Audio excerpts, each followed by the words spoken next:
Mesdames, Mesdemoiselles, Messieurs, bonjour, bonsoir, bienvenue dans cette nouvelle édition du JT de l'or, consacrée évidemment aux métaux précieux. Alors, pour démarrer cette édition, je souhaitais revenir sur une information publiée dans un article du Revenu concernant les utilisateurs de l'or, à quoi sert l'or, quelles sont les grandes catégories d'acteurs qui utilisent et dépensent leur argent pour l'acquisition du métal jaune, l'or. Alors en fait, pas vraiment de surprise, si ce n'est sans doute pour certains parmi vous dans les pourcentages et dans la répartition. Alors c'est globalement, l'or, on peut résumer ça à 4 grands acteurs. Alors le premier acteur majeur, c'est le cœur de la demande.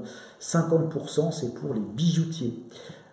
Donc l'or, c'est avant tout utilisé pour la bijouterie. La moitié de la production mondiale et de la demande mondiale d'or, c'est de la bijouterie. La deuxième composante majeure en termes de demande, c'est l'investissement avec 30%. Alors quand on parle de l'investissement, on parle de l'investissement aussi bien des entreprises que des personnes physiques. On ne parle pas des banques centrales, puisque les banques centrales arrivent justement en troisième position avec 12%. Donc aujourd'hui, et c'est un phénomène qui est très récent depuis 2009, où jusqu'en 2009, les banques centrales étaient structurellement vendeuses, elles sont depuis 2009 devenues structurellement acheteuses. Et aujourd'hui, les banques centrales du monde entier représentent 12% de la demande d'or. Et enfin, en dernière position, pour un montant relativement anecdotique, c'est-à-dire 8%, nous allons retrouver l'industrie. Et donc l'or dans l'industrie ne représente plus que 8% de la demande, donc on voit bien que ça commence à devenir techniquement marginal.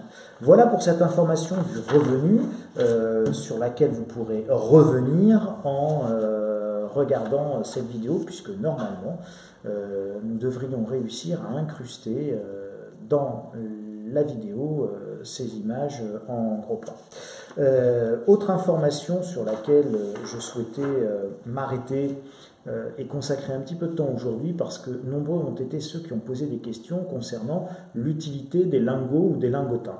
Alors, c'est vrai que ce n'est pas forcément intuitif. Regardez sur cette première image où vous voyez un lingotin, qui est un lingotin de 50 grammes, mais ça va de 1 gramme à 50 grammes, et vous verrez par la suite l'autre image, c'est une combi-barre comme une plaque de chocolat, sur laquelle vous avez des 50 fractions d'1 gramme, et puis ça se casse, hein, vraiment comme une plaquette de chocolat, comme des petits carrés de chocolat. Je me ferais bien un petit carré de chocolat, non, moi un petit carré d'or. Donc voilà, ça ce sont des choses que l'on peut faire maintenant grâce au combi-bar. Mais revenons à ce lingotin de 50 grammes. Il va avoir un intérêt majeur, c'est que vous voyez qu'il est sous blister, il est avec sa propre carte, qui est ce qu'on appelle un certificat d'essayeur. Il a un numéro de série qui va être gravé sur le lingotin en lui-même, et ce numéro de série gravé sur le lingotin va être repris sur le certificat d'essayeur. Alors, tout ça, c'est très important parce que ça permet une traçabilité bien plus importante de manière native, hein, c'est-à-dire que vous achetez un lingotin, il est packagé directement à l'usine par les fondeurs suisses, en l'occurrence ici c'est un lingotin Valcambi, il est directement packagé de cette manière-là, donc vous l'achetez comme ça.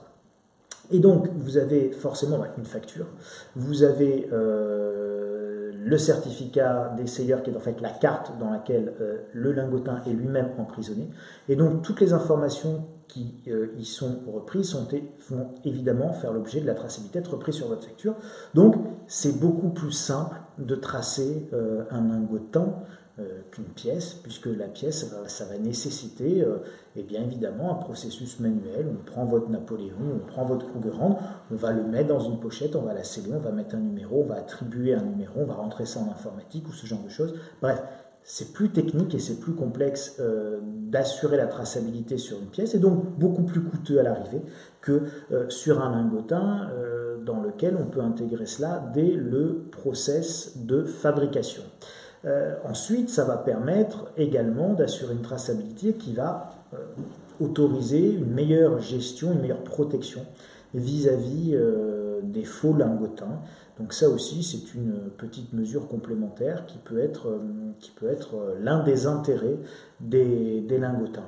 Alors après, bien, un lingotin, ça a des inconvénients, c'est que d'abord, c'est rarement, sauf à part la combi-barre que vous pourrez voir, mais c'est rarement fractionnable. C'est également rarement, il n'y a pas de notion de rareté, d'un point de vue numismatique, ce que l'on peut trouver évidemment sur des pièces. Et puis finalement, c'est un produit qui est très brut, donc c'est un produit qui techniquement est aussi beaucoup moins beau, voilà, et qui n'est pas forcément intuitivement utilisé comme outil d'échange. On se dit rarement, tiens, je vais te payer sous forme de lingotin. On aurait plus tendance à dire je vais te payer sous forme de pièces d'or. Mais bon, tout ça reste ma foi très théorique, puisque le paiement sous forme d'or physique, pour le moment, c'est pas quelque chose qui a vraiment cours depuis l'abandon de l'or comme cours légal et comme monnaie réellement d'usage. Donc le lingotin, encore une fois, on va l'utiliser, c'est important de retenir ça, on va l'utiliser pour sa traçabilité, la traçabilité qu'il permet.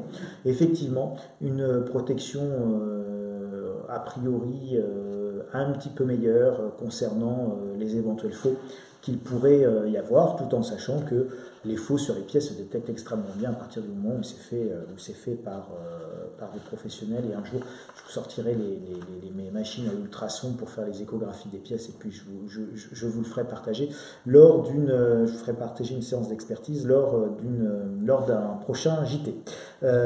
Et puis sinon, toujours cette combi-barre qui est ma foi assez sympathique, et puis je vous dis le côté plaque de chocolat est assez rigolo. Passons au reste de l'actualité, toujours à ces tensions géopolitiques qui semblent se calmer tout en souhaitant se raviver, et c'est un petit peu la drôle de guerre, donc toujours les mêmes points chauds dans le monde, évidemment l'Ukraine, évidemment la Corée du Nord, évidemment les relations franco-russes, et évidemment la Syrie, avec la France qui a sorti un rapport secret de ses services secrets, mais qu'on a publié sur le site internet du ministère des Affaires étrangères, en démontrant et en apportant les preuves que l'armée syrienne était à la manœuvre pour la dernière attaque qui a utilisé des gaz chimiques et du sarin. Donc on voit bien qu'il y a toujours une très forte tension une très forte crispation des grandes puissances autour de ce nœud gordien syrien. Et puis, tout ça, ça a des impacts très forts sur les relations, on va dire, occidentaux-russes, avec les Russes qui, sur leur site de l'agence Sputnik, disent qu'ils s'attendent à des frappes nucléaires, carrément, rien que ça, de la part des forces de l'OTAN, pour la simple et bonne raison, c'est que Theresa May a déclaré cette semaine que faire une frappe préventive contre la Russie, ça ne la dérangeait pas fondamentalement. Ambiance au niveau donc des chancelleries du monde entier. On voit bien que c'est toujours très tendu, et encore une fois, surveiller beaucoup ces tensions géopolitiques, parce qu'elles conditionnent et elles ont un impact très important évidemment sur les cours de l'or, à la hausse comme à la baisse. Et on va conclure cette édition du JT de l'or justement sur notre petit graphique traditionnel de l'évolution des cours, et on voit bien que nous avons eu ces derniers jours plutôt un tassement des cours de l'or, et finalement c'est assez logique, ce tassement des cours de l'or correspond à un tassement des tensions géopolitiques. On parle un peu moins de la Corée, on parle un peu moins de la Syrie, c'est un peu moins exacerbé. Et donc, malgré toutes les tensions qui sont sous-jacentes, on a plutôt un moment de calme et de répit. Et ce moment de calme et de répit entraîne les cours de l'or vers la partie basse de leur canal ascendant. Vous voyez que c'est en train de se rapprocher de la résistance et du support bas de ce canal qui est ascendant. Ça nous amène à peu près, a priori, pas en dessous des 1250 $ l'once, avant qu'on touche ce bas de canal et donc cette résistance, et qu'a priori on reparte plutôt à la hausse. Alors surveillez, parce qu'il se peut que la semaine prochaine, lors de notre prochaine édition du JT de l'or, on ait rebondi sur cette partie basse du canal pour repartir à la hausse. Et c'est sur ce graphique que je vais vous quitter et vous souhaiter un excellent week-end prolongé et évidemment une très bonne semaine. Merci à tous pour votre attention et à très bientôt.